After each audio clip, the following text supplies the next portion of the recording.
calf tail can be very challenging to work with because it's crinkly, it's hard to stack and line up the tips, and it has lots of underfur. The first thing you want to do is we're going to remove the crinkle in it and just find a section of the calf tail. This one's about 1.5 inches, 2 inches from the base, and we're just going to pull and we're going to stretch on that, squeeze really tight. Some will come out maybe, but this is our first step, getting rid of the crinkle. Now the size we're going to want is for a size 14 hook, which is about the size of a 2-penny nail, or 1.5 millimeters. That's this little guy here. So we're going to pinch off probably twice as much as we need. So take that section, grab it, and this is a pinch about, I'd say 1/4 inch long. Okay, cut that off. You can see that it's very thin here, lots of underfur. First thing, pinch it really tight and take your comb. I have a little mustache comb I use. We're just going to comb out that underfur. You can see a lot of it is coming out. So the next thing we want to do is we want to hold on to the base of it, and then we'll really pull on that and remove these crinkles. Let's switch hands again. Comb out some of that underfur. There isn't much left. We're going to put this in a large stacker. That gives it plenty of room for these tips and hairs to move around and line up. And when you tap on your stacker, you'll want to hit straight down, obviously, but then go at angles and rotate it as you're hitting. And you can see we get a few long ones here, but overall, we have a pretty nice stacked section of fur here. To determine the width, like I said, it's about 1.5 millimeters is what we want. And this is a 2-penny nail. We'll take out our stacked hair, hang on to the tips really tight, and we're going to comb it out one more time.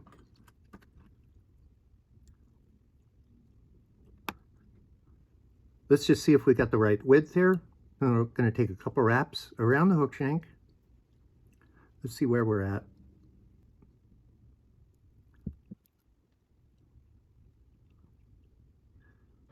Compare it with our little nail.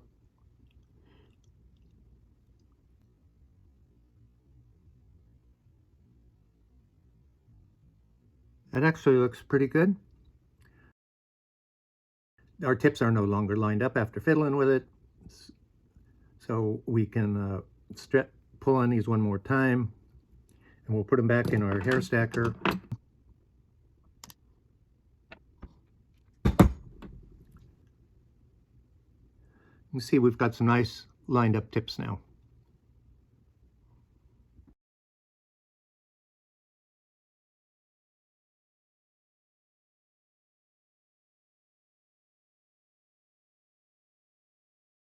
I've wrapped my thread around the first half of my hook shank.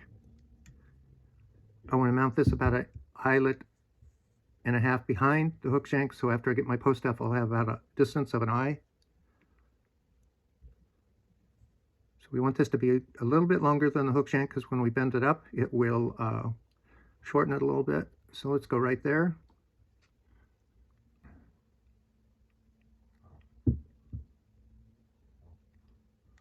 All right, I like that.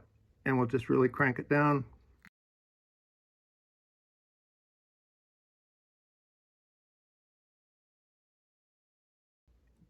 Now we're going to bend it up.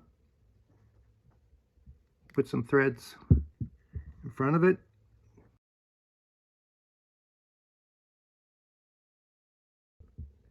Let's do a half hitch here.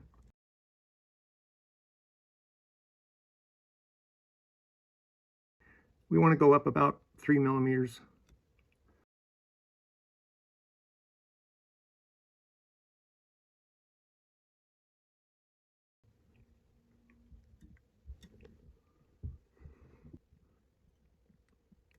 All right, we'll finish tying that in. Let's bring our thread to the eye of the hook. And let's finish that up with a half hitch. Take your scissors, get all those threads to the top, and we're just going to cut that off square.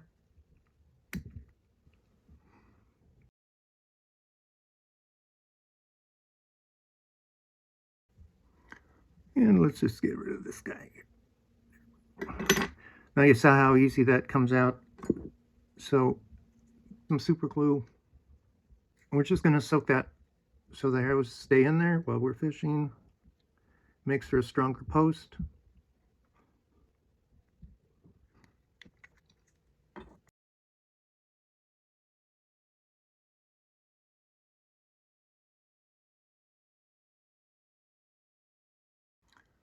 For our tail, we're going to be using barbs from a brown saddle hackle feather and a grizzly saddle hackle feather. I positioned my thread to the bend of the hook. We're just going to lay our brown hackle feathers on the top here so we can line the tips with the grizzlies. Let's do a couple loose wraps. Then let's take our grizzly barbs, line those tips together, pinch them together, unwrap our brown, and kind of roll them in your fingers together to mix them. Then we're going to make this tail the length of the hook shank. Tie that in on the top. Let's just cut these and get these out of the way.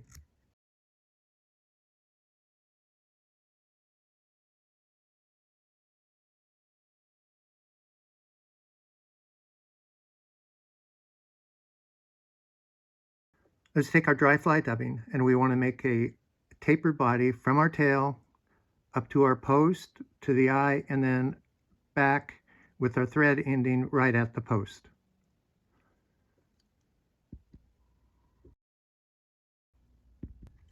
Select and prepare a brown saddle hackle or cock hackle feather where the barbs are equal to the gape of the hook. Now these are going to be smaller for a parachute than for a regular Adams fly. Now we're going to mount these against the post with the convex side, that's the pretty side, down. Then right where our long barbs begin, we're going to tie that in at about a 2.5 to 3 millimeter point.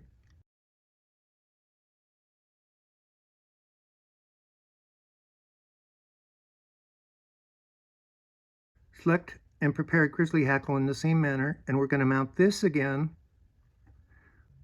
vex side against the post,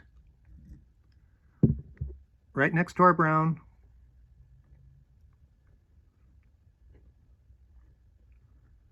And then bring our thread back right there.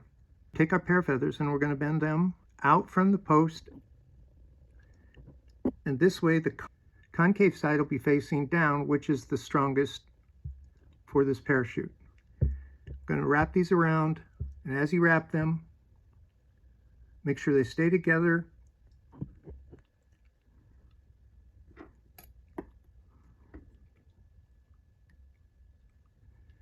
And keep that concave side down. As you work around, make sure you're getting underneath or forward of the previous wrap's barbs.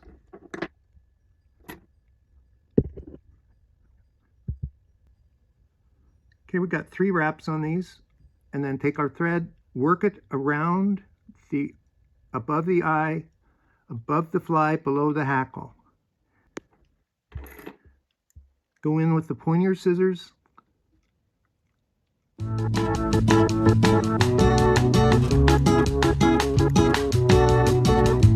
going to take our whip finish tool, and we're going to do 2 whip finishes, 3 wraps each.